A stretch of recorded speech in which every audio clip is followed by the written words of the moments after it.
Under our noses, they did a live child auction at the 2014 Oscars, and then we all laughed. Hi. Hey, Jeffrey, how are you?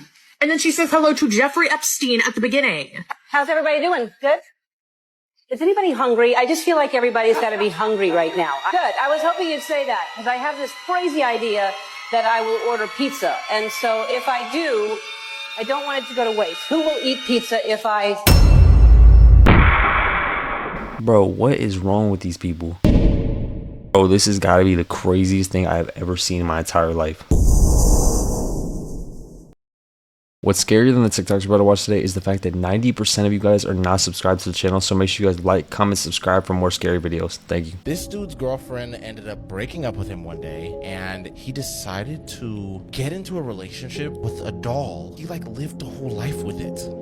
To like get back at the girl who... I don't know about all that. Make her jealous or something? Or? I don't know about all that, but he fell in love with a doll. Wow. It was this guy named Christian Montenegro, and he was 27 years old at the time. This dude was dating this girl. They have a fallout where this girl decides she doesn't want to be with bro no more, and they ended up breaking up. He was just thinking like, damn, I miss her so bad, and I still love her, but I gotta move on, I guess. So try to see if he can get another relationship, but it was really hard for him to get somebody and replace her. This guy randomly just decides he wanted to create a doll, and he creates it himself. Does it look like his ex? Kind of, which is really interesting. It kind of does. He literally, like, actually starts falling in love with this doll, bro. He starts, like, living with it for years.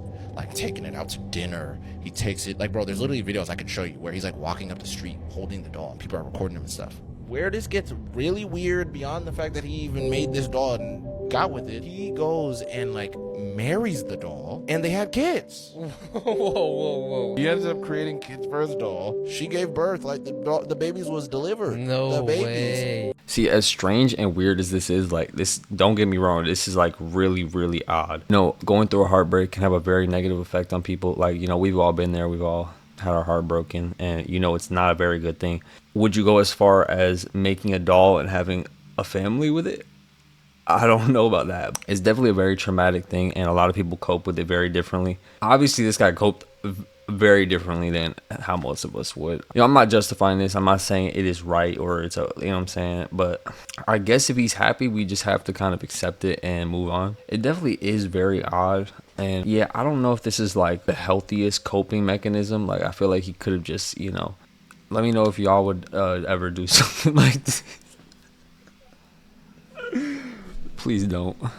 There was a girl who couldn't leave her room every October 10th of the year. Why October 10th? The mom, whenever the date came, she would mark it on the calendar. She would circle it, she would highlight it, and whenever she had school on that day, or if she had to do something else that day, she's like, nope, you're not allowed to leave the house. Yeah. Right?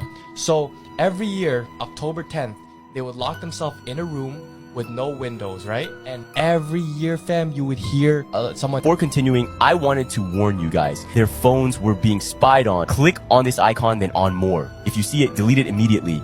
ring the doorbell on the house. Yeah. Right? But the mom obviously is with the child. So she's like, no, we're staying in this room. We're staying in this room. Right? Do never, like, she told her kid, like, please do not ever do this. Right? And as soon as October midnight hits and October 11th comes, the knocking, the ringing of the doorbell disappears. Well, why that day? Like, what? Exactly. Trust me, it's building up. It's building up. So one day, her mom had to go on like a work trip. Yeah. Right? And the kid already knew, October 10th, I'm gonna lock myself in that room and not do anything. She knows the drill. She knows the drill already. So that day comes, right? The kid, she hears the knocking. Knock, knock, knock. She hears the ringing of the doorbell. And this is her first time without her mom. You should never sleep in front of a mirror. Prove to be true. It's real. Yeah, it's real. And this is why. So Why? Me and my sister, right? We shared a big queen size bed, right? On this side, there's no mirror. On this side, there's a mirror. And you faced it? So no, this is what I did. So every time we alternated every night. Yeah. Because the charger was on this side of the mirror. Okay. So you know me, I don't charge my phone. Yeah. So first night I was there, I was already having bad dreams. Like I was waking up like, fuck, what if the white lady's right outside my window? She like, I was paranoid. Yeah. Before continuing, I wanted to warn you guys. Phones were being spied on by a blue radio app. click on this icon, then on more. If you see it, delete it immediately. So the next time I sleep on the second day, I sleep Yeah. on the side without the mirror. I'm Cade. I'm peaceful as fuck. Because you don't have to worry. I don't have to worry. But it was on, I think, the third or second last day when I got sick. I got stomach issues. Oh. And I was sleeping in front of the mirror. And when at the middle of the night, I remember hearing this like cart, like this old rusty cart. Oh, outside. shit. So it's like, you know, the wheel, the squeaking of the Yeah, wheels. yeah, yeah. I heard that all night, right? And I'm thinking to myself, what the fuck is going on? Like, why am I hearing this thing outside my resort, like my room? Yeah. It's still there. It's still there. So I go out. I'm like, okay, I'm gonna just fuck it. Like, I put my flashlight on. I blast my music, right? Yeah. And I look outside the peephole, and then I go back. Fuck. I'm back. Yeah. There's a knocking. Yo, if you guys want part 2, comment part 2 right now. There was this guy, he moved into a house, but when he moved into the house, he didn't realize that the old owner, his son, passed away. Okay. So that's why they wanted to move out. Yeah. Now, he would get knocking at his door at night, and he would hear like kids laughing. Like kids shit. laugh, right? Yeah. So he automatically assumed, okay, there's something's going on here. Something's like, it's just not right. And you get eerie vibes with the house. One day, he was walking through a hallway in the house, and he could hear a laugh. So he walked up to a bathroom from the hallway. Yeah. He recorded it too. What you could see, it's like clear as day. Okay. So you can see Wait, straight up right there. Oh my gosh. Yeah, you can see it like clear. You can see it like clear. Look. And he hides back, and it's gone. And then if you listen closely, Yeah. you can hear the laughing. And then the guy's crying, fam, because he's like so scared. Yeah. Oh my god, he's praying? No, that's fucked, fam. Mimics are a type of spirit that can take the form or shape of anything or anyone. Their objective is to make you afraid, break you down, and lure you in. This story takes place in Seattle, Washington. There was this girl named Lucy. Lucy said one night she was coming home late from her friends. She gets to her front door, and she opens it up. She goes inside, and she said it was just completely dark. She hears a noise, and she hears her mom say, "Hello, Lucy." And she says, "Mom, what are you doing up?" She says, "Hello, Lucy."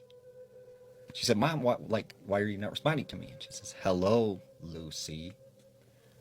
And that's when she looks in the room, and she can see her mother sitting over in the corner in a chair, just looking at her. And something was off with her eyes. So she flips on the light really fast, and it was like immediately her mother was gone. And so she's like, what's going on? Like, where'd my mother go? So she goes into her mom's room and is like, "Hey, mom, are you in here?" And her mom's like, "Yeah, what do you want? I'm sleeping." And she goes, "Well, what were you just doing out in the living room, awake?" She goes, "What are you talking about? Like, I wasn't in the living room. I've been in my room all night." And so she's like, "Okay, that's weird." So she said she went to her room.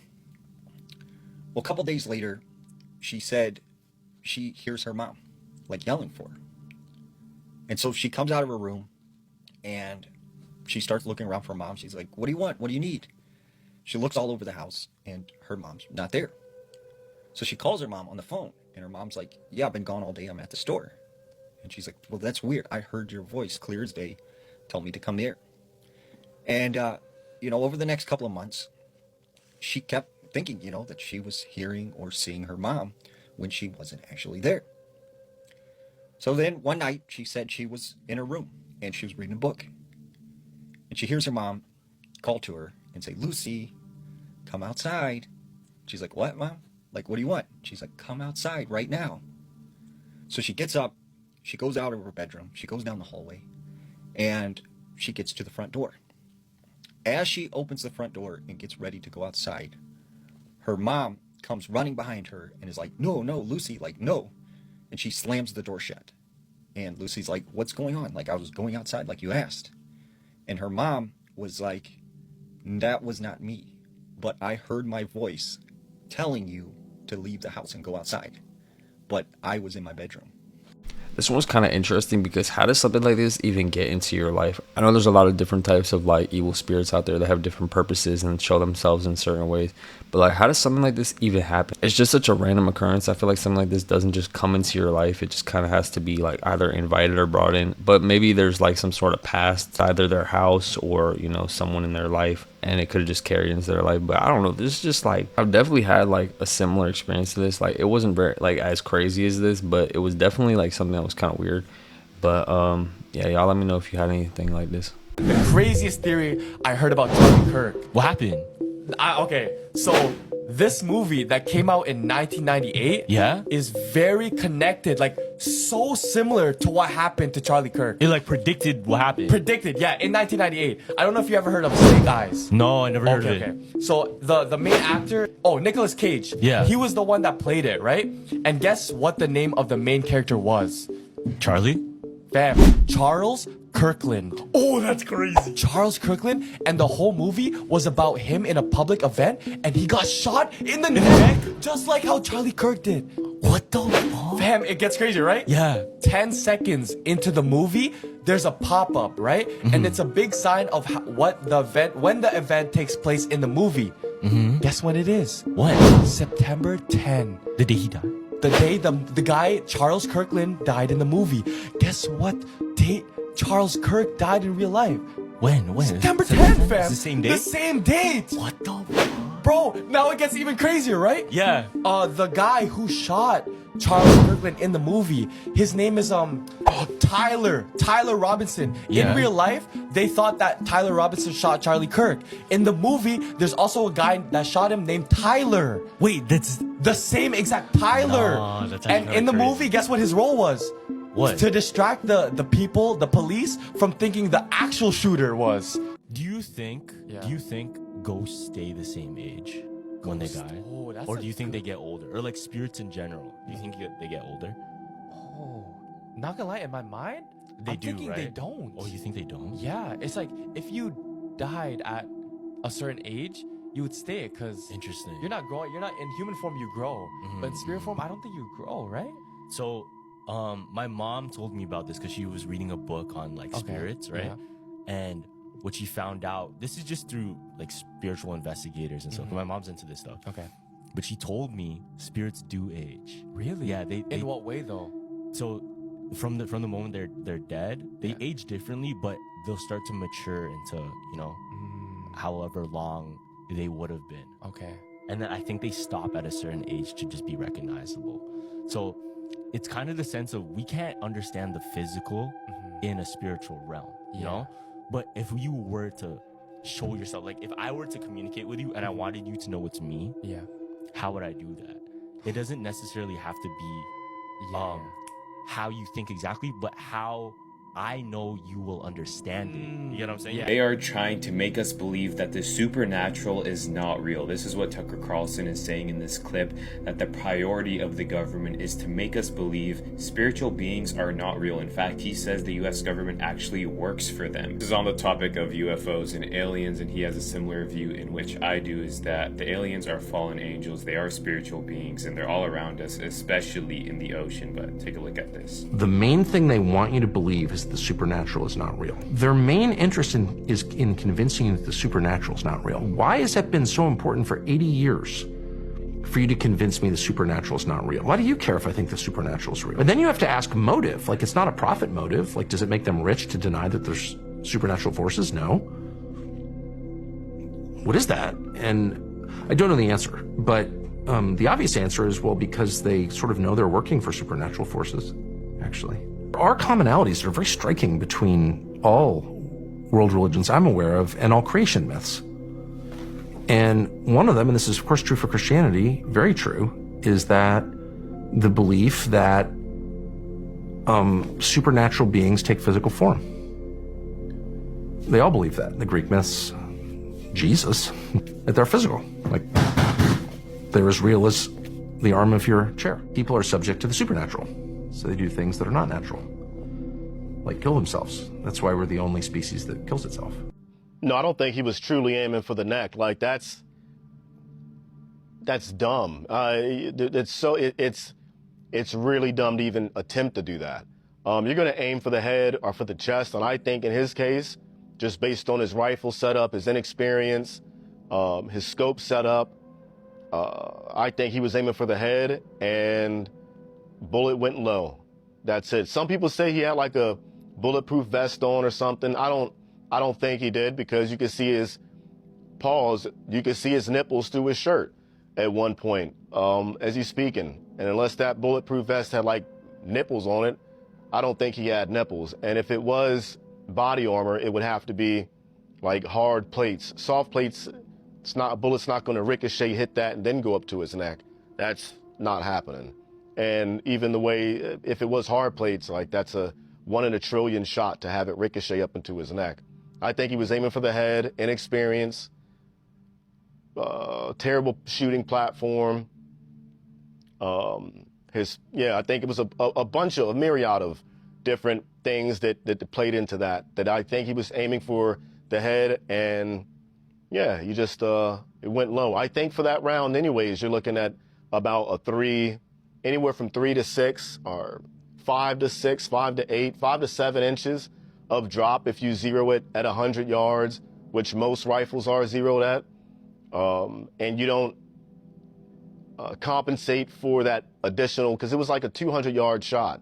So at 100 yards, if you zero for that, at 200 yards, you got to compensate for gravity. And you're looking at about, let's say, rounded up to like a 6-inch drop from 100 yards zero. So if I do aim at the head, 6 inches down is going to be the neck. So I think it was just inexperience, lack of ballistic knowledge, and yeah, shooting platform, nervousness. But I don't think he intentionally like tried to shoot the guy in the neck. That's a very, very risky shot, and so no one does that. No one does that. This magician was doing the person in half trick. He does it on video, and he accidentally really does the act. And his assistant was his wife. There's video of this? There's footage of it when it happens. It's super dark. Pretty much this happened in 2012. This magician was doing his act. He's going through all the stuff he usually does. He's going through his act, doing the usual stuff, and there's a video camera that's recording his whole. So they show he's up there doing his thing. His wife comes through, because she's his assistant at the time. She goes up, she gets inside of this box, and do this trick, I guess, a good amount. They start to do the trick, and I'm thinking he's gonna bring out the classics. This dude brings out a mic, and his wife goes, they put her in the box, he gets the turns it on, you feel me, there's like loud music going and all this stuff, goes in through her, like from her waist. Yeah. The waist down. Everything's cool. She's still moving. Like her arms are still like this. Her legs are kicking. Legs are still kicking, right? So then she didn't get in the right position after that. And you could see in the footage, she's just like trying to signal to them. And apparently she was screaming, saying like, wait, like I'm not in the right position. Yeah. And her husband and his other assistant, this guy, didn't hear her because the music is too loud. And the chainsaw's going hella crazy. So he's like sitting there like, I'm gonna do the next part. So he goes, because they usually do 3 sections. So he goes head. And you could see her flailing her arms like this, but it's from the side of the box. I think it's just part of the thing, yeah. And they're thinking like, oh, she's acting like she's panicking. He goes to, and the first looks super smooth when he threw her waist. Yeah. This one, there was some struggle. Oof. And instantly he was like, what the hell? So the other dude runs over, he instantly opens the box, and they're both like, why couldn't he just stick to the classic, like, saw in half? Like, why do you gotta saw your wife in 3 pieces? I feel like the crowd would have been justified enough with just she sawed in half and put her back together. Like, why do you have to just turn her into pieces? Like, I understand you want a trick that's like different and it's gonna shock the crowd, but I feel like you did not need to actually cut your wife in half. But rest in peace, because nobody deserves to get chainsawed in half in front of everybody. So yeah. Let's talk about Kobe Bryant. When it comes to the passing of Kobe Bryant, there are just way too many coincidences to be coincidence at all. First, we have this cartoon from 2017, which eerily predicted what would later happen. Roll the clip. Oh shit! It's Kobe Bryant! Help me! Just pass me the trophies and we'll pull you out! I mean, think about it, guys. A full 3 years before that tragic accident, and it just so happens to be in a cartoon exactly that way. Last but not least, we also have another striking coincidence that happened in the form of the NBA. Literally 1 day before Kobe's tragic accident, LeBron James happened to pass his scoring record in none other than Philadelphia. For those who don't know, Kobe Bryant is from Philadelphia and has a rich history in Philadelphia. So for that record to be broken in Philadelphia 24 hours before the tragic accident of Kobe Bryant, it really makes you think. Then we have the interview from after the game where the scoring record was broke. You be the judge. So, I mean, it's just too much. It's just too much. The story is just too much. It doesn't make sense. And just to make a long story short, now I'm here in the Lakers uniform in Philadelphia, where he's from, where one of the first time I ever met him, gave me his shoes, he won an All-Star week. It's just... Quite simply, there are just way too many coincidences there, and it really makes you think. Comment below with anything I might have missed, as well as suggestions for my next video. Oh yeah, wake up. Post Malone might have been cursed by something extremely dark a long time ago. In this clip from his interview with Joe Rogan, he talks about opening a Divic box. For those who don't know, a Divic box basically is a conduit of dark energy. Roll the clip. There's a thing called the Divic box, which is one of the most haunted items in the world, apparently. And he wanted to, so we took the glass case off of the Divic box, which is in his museum in Vegas. And he thought it was a sick-ass idea to put the ashes of a lady who died while she was possessed on top. Whoa. And then my plane almost crashed. I was in a car accident. My house got robbed, and I had bite marks on my arm. Throughout that interview, he literally talks about opening this spiritual box and being cursed afterwards. Lastly, I found this clip of him performing on stage, and people are saying he looks like he's possessed.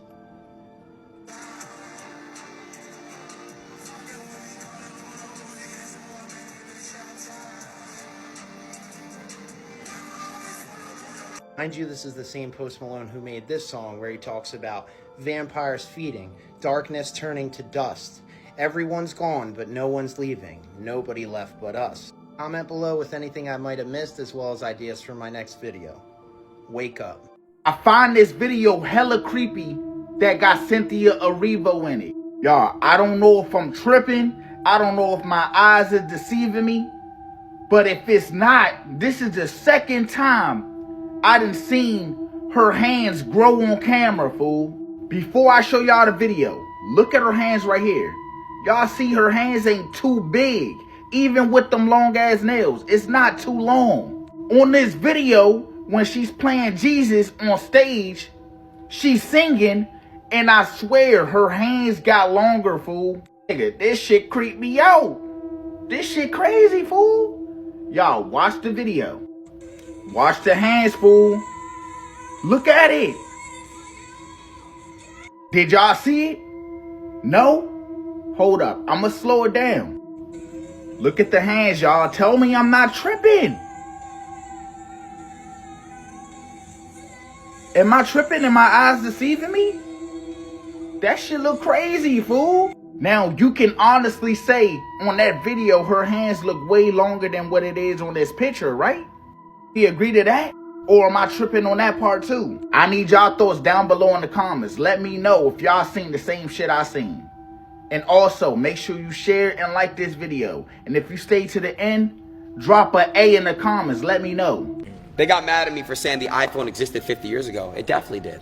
Bro. You think that too? I think they really had technology and we knocked this shit down. Yeah. Let's talk about Cardi B. When it comes to Cardi B, I have found more examples of the one-eye symbolism than almost any artist or whatever you want to call her that I've ever researched. Like here we have it here for another magazine cover. Here we see her purposely doing that for the cameras. Here, her entire dress was meant to symbolize that one eye. Here we have it again. Not only is it clear one-eye symbolism, we see the red and we see the crow, which is extremely symbolic in occult.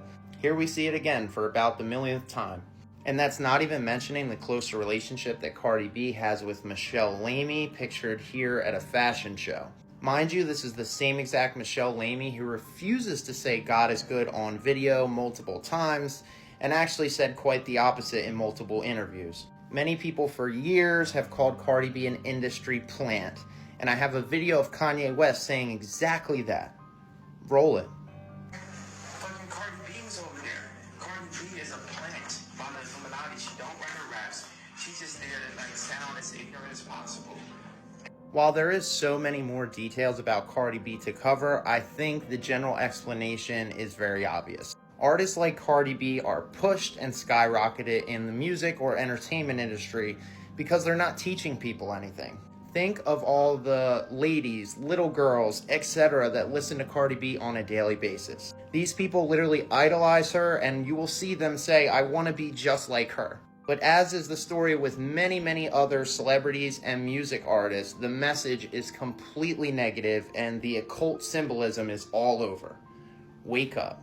Did you notice the terrifying shadow on the wall when Cynthia Erivo played Jesus? No one realized she received 3 punishments for blaspheming God. Cynthia completely subverted the role of Jesus in the musical Jesus Christ Superstar. First, she changed Jesus' gender. Second, her accessories ruined the crucifixion scene. She wore elaborate long nails and overly ornate earrings. As punishment for her blasphemy, Cynthia's body underwent some unexplainable changes.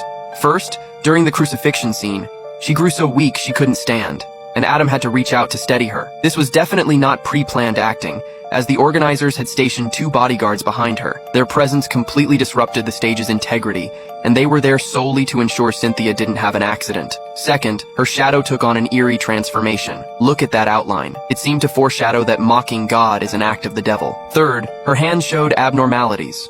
People had previously thought Cynthia's large-looking hands were just an illusion caused by her long nails. But this time, if you look closely at her hands, you'll see her fingers are eerily elongating. They should put an end to this farce. When you look at the industry and the one-eye imagery that 90% of these artists do, it's really concerning. And honestly, they've been out with this ever since the early 2000s, but some people just refuse to believe it. They put this stuff into their music, in interviews, in photo shoots that they do. And I even think that recently Tiana Taylor has joined the club, if you know what I mean, allegedly. It even seems like they've gotten some of the Disney stars, and I was looking at some of Zendaya's pictures, and she has a lot of one-eye imagery as well in her photo shoots. And it's even starting to look like some of the influencers who stream aren't safe either. Now, in my opinion, it looks like there's a lot of humiliation rituals going on, allegedly. And it really rubs me the wrong way when Ray J makes those weird Diddy references. Like, what is that about? And even Raven Simone touched on that subject too, about how the industry mostly is on the down low. And we know she's seen a lot in the industry. My queerness was never an issue because, one, I didn't put it out in public, and everybody in the industry, yeah, everybody, even if you're straight, you know what's up. So it's like, it's okay. So if it gets to a point where even streamers aren't safe, that's when you know it's getting real. Under our noses, they did a live child auction at the 2014 Oscars, and then we all laughed. Hi. Hey, Jeffrey, how are you? And then she says hello to Jeffrey Epstein at the beginning. How's everybody doing? Good? Is anybody hungry? I just feel like everybody's got to be hungry right now. Good. I was hoping you'd say that because I have this crazy idea that I will order pizza. And so if I do, I don't want it to go to waste. Who will eat pizza if I... Jennifer? Yes? Harrison? Yes? All right. 2 large? What do you think? I'm going to order some pizza. That's what I'll do. And then the money in the hat part was like mocking the church. And then the names like Kevin Spacey, Weinstein, like none of that aged well. So I borrowed Pharrell's hat and I thought I'd pass it around and get some money for the pizza because nobody ever really, what do you have, Harvey? 200? Start. This is start. Let's see. What do you have, John? Would you have 20? Kevin? 20. That's for you. Thanks so much. Okay. And then notice that she changes to white when she serves the pizza. And you know what party is all white? Come on down. We have cheese. We have different kinds. Who's hungry? Who's going to eat on the side? Okay. Cheese, that's a cheese. Yeah. Julia wants cheese. Who's your favorite movie star? They're here. Who do you want to talk to? The whole thing? All right, great. And then I don't have any money. Who here has... Sandy? Where's Harvey Weinstein? Harvey.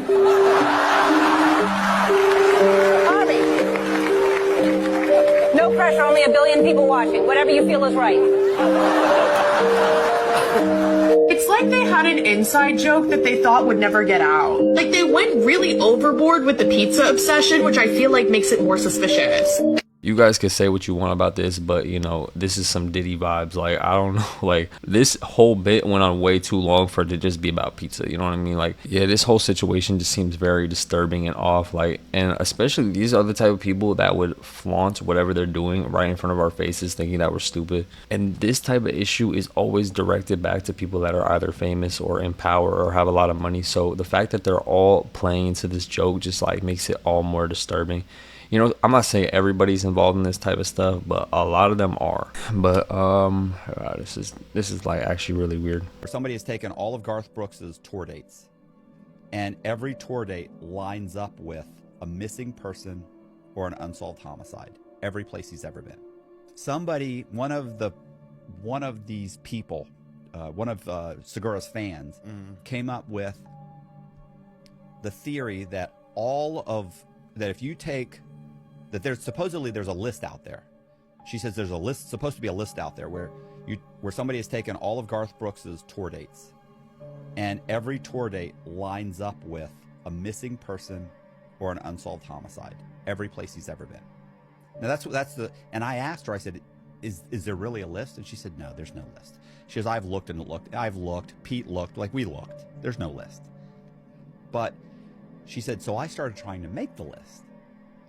And she said, and I did it for whatever she said, 5 hours, 6 hours, couple days, whatever it was. She said, and I started coming up with name after name after name. And she said, and then her husband was like, what are you doing? Like, could you get a hobby that doesn't cost us money, that's going to actually pay off? Right. And so I ended up saying, wow, I said, that is super interesting because, you know, she started talking about confirmation bias and that So she went looking for missing persons reports that coincided with his tour dates. Yes. Okay. And obviously there are. So I said, you know what? Has anybody ever written a book about this? And she said, no. She's she's like, I don't have the time. She's, I thought about it. She's, but I don't have the time to do that.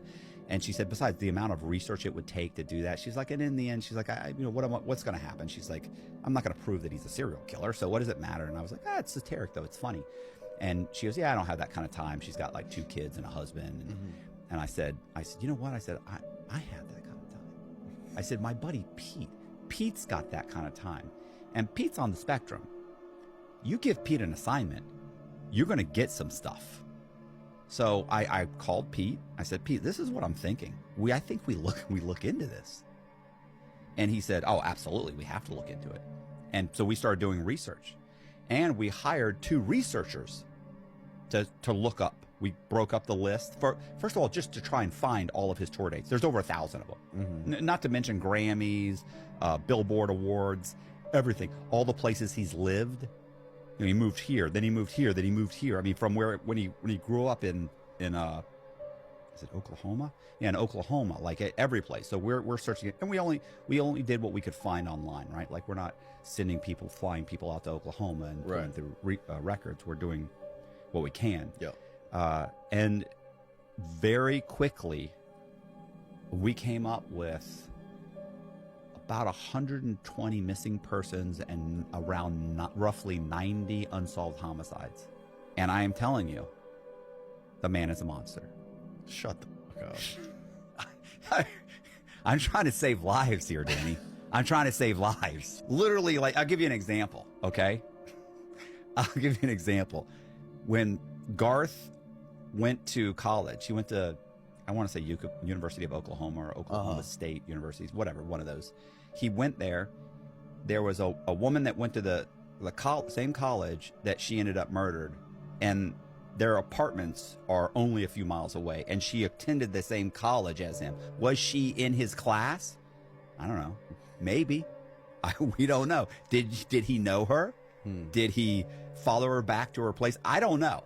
I'm just saying, in general, it's pretty odd that he's connected in that way. And then it keeps going. He moves to Nashville.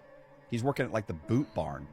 It's like 3 people that go missing that were in the vicinity of the Boot Barn where he was working while he was trying to be a country music star, right? He's writing songs, he's trying out. He ends up getting a record deal with whoever, I forget. They put him, the album comes out, they put him on tour on like these state tour, Mm-hmm. you know, that they do state concerts for all the state fairs, and he's traveling around the country, and he's, you know, there's missing person here, you know, unsolved homicide here. Like, so what we did was we didn't just put anyone down. Like, if I pulled the report and and it said, hey, you know, witnesses saw a black male with dreads. Well, obviously that's not Garth, so we eliminate that. If it said, you know, if there was anything that we could eliminate it, we just eliminate it. The police said they believe that he was a gang member and it was gang violence. Well, okay, well, that's not it. We eliminate that. And we went through all of them and put together this list, and then it starts to compile, right? You start to get, well, here's one, that doesn't work, that one works, oh, that doesn't work, you know, this is close, and then you pull out Google and you start figuring out where he was, how close was it, within a mile, 2 miles, 5 miles, you know, pretty close. Of where? Of typically the stadiums. Gotcha. Because I don't know, I can't determine where he was in 1992, you know, and if he's playing the fairgrounds in, I don't know, you know, Iowa. I don't know where he was staying. I'm assuming he's sleeping on the bus, which is probably right in the fairgrounds. So 2 miles away or 4 miles away, some girl ends up disappearing. Listen, this goes on and on throughout the years. And here's another thing that's interesting. Is this it? So, oh, by the way, here's another interesting thing. A lot of people talk about how Garth built this huge house. Right. And people are saying that he's buried tons of people underneath the floorboards of the house. You know, just like John Wayne Gacy. John Wayne Gacy, yes. John Wayne Gacy, which I have a bunch of his quotes here. I should never have been convicted of anything more serious than running a cemetery without a license. So John Wayne Gacy was killing kids or young teens and burying them underneath his house. So, like John Wayne Gacy, people are saying that Garth is burying these bodies underneath the house, and that's why they can't be found. But here's what's more interesting. When Garth got his first big check for roughly $500,000, he's been struggling. He's working at the Boot Bandit. He's trying to sell stuff. It's been years have gone by. He's got no money. He gets his first check, roughly $500,000.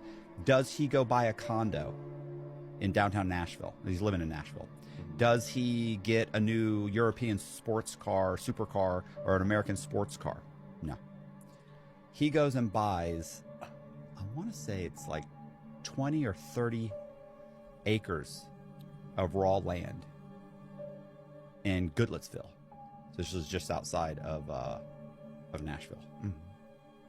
Well, like, and by the way, like $450,000. You spend almost every bit of your check on like 20 or 30 acres. Yeah, but how do you know he didn't already like own a house by then? He was broke. He didn't own anything. They're like renting an apartment. The first big check he got, he spent it on land. He buys a bunch of land, and guess what spikes shortly after that purchase? Murders.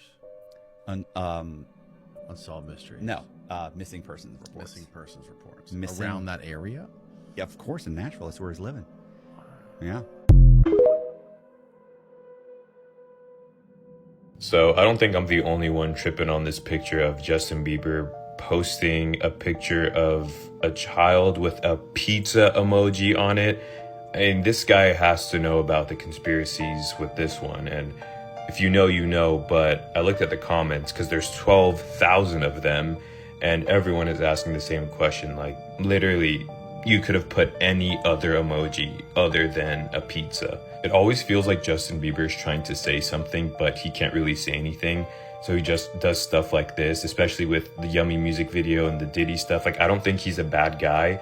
I just think he's trying to communicate and wants to say stuff, but can't. I don't know. Yeah, I don't know exactly what he means by this. Like, I'm not saying Justin Bieber's weird or anything, but this is just a very odd choice of emoji. You know what I mean? I get not wanting to show. I don't know who this is. I don't know if this is his daughter. Like, I can understand him not wanting to show what she looks like to the public because obviously he's Justin Bieber. But like, that emoji is like pretty weird considering what is behind that emoji's meaning. So I don't know, this kind of comes off the wrong way, but you know, maybe there's something deeper to it. I'm not too sure. I look at him like, I said, Jesus.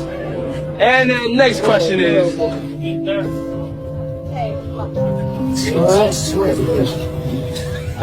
Love you.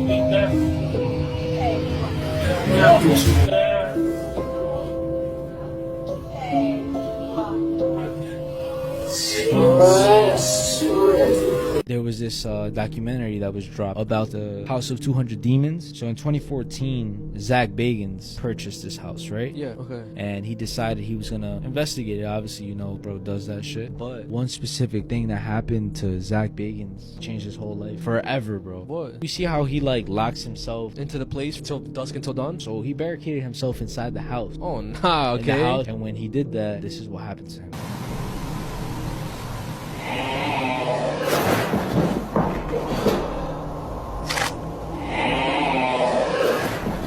Back the fuck up. Well,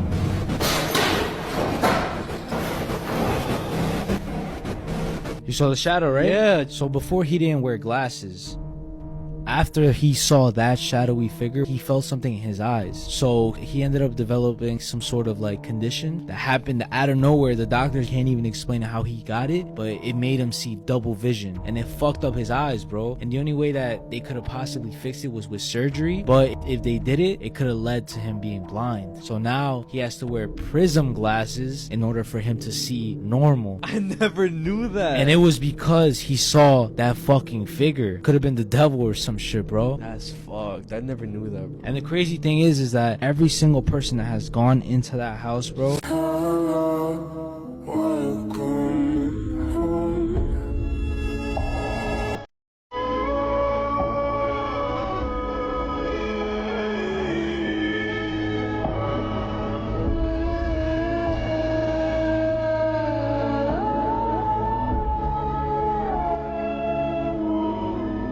Let me put you in the mind of